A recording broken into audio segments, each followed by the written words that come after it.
কিছু কিছু হাদিয়া আল্লাহ রাসূল সাল্লাল্লাহু আলাইহি ওয়াসাল্লাম ফিরিয়ে দিতেন না। এর মধ্যে একটা হচ্ছে মধু। মধু দিলে বলতেন না যে না নিব না। আতর ফিরিয়ে দিতেন না। বালিশ, বালিশ খুব পছন্দ করতেন। আল্লাহ রাসূল ঠেকনা দিয়ে বসতে পছন্দ করতেন। সুবহানাল্লাহ পড়েন।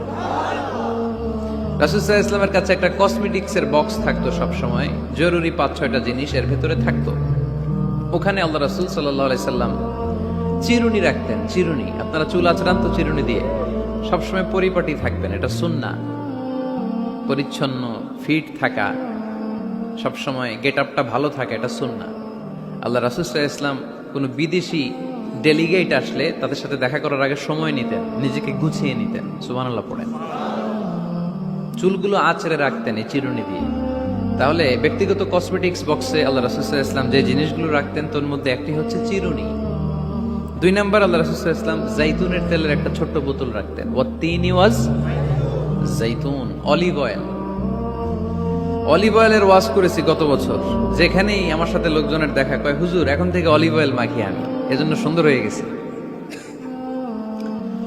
তো অলিভ অয়েল রাখতেন, চিরুনি রাখতেন। এরপরে সুরমা দানি রাখতেন। সুরমা, চোখে আল্লাহ রাসূল সাল্লাল্লাহু আলাইহি ওয়াসাল্লাম সুরমা দিতেন। এরপর আল্লাহ রাসূল সাল্লাল্লাহু আলাইহি ওয়াসাল্লাম উতুর রাখতেন। উতুর, পারফিউম, আতর দিতেন। কিছু কিছু বিষয় আছে, আরবাউন মিন সুনানিল মুরসালিন, 4টা সুন্নাহ আছে, সব নবীদের সুন্নাহ, সবাই এটা করেছেন। এর মধ্যে একটা হচ্ছে উতুর, সব নবীরা আতর দিতেন। সুবহানাল্লাহ, বাড়িতে যাই বলেন আতর দিবেন, এটা সুন্নাহ। আপনার ইমপ্রেশনটাকে আরো সুন্দর করবে। First impression lasts long. প্রথম দেখায় যারা ভাল লাগে, এটা সবসময় ভাল লাগে, ঠিক কিনা? প্রথমেই যদি কারোর সাথে কথা বলতে যাওয়ার পরে দেখা যায় আপনারা দেখতে খারাপ লাগে, গায়ে দুর্গন্ধ, আসবে আর আপনার কাছে? আসবে না। এরপর আসিওয়াক, ওই কসমেটিক্স বক্সে আল্লাহ রাসূল সাল্লাল্লাহু আলাইহি ওয়াসাল্লাম মেসওয়াক রাখতেন। কি রাখতেন? এটাও সব নবীদের সুন্নাত।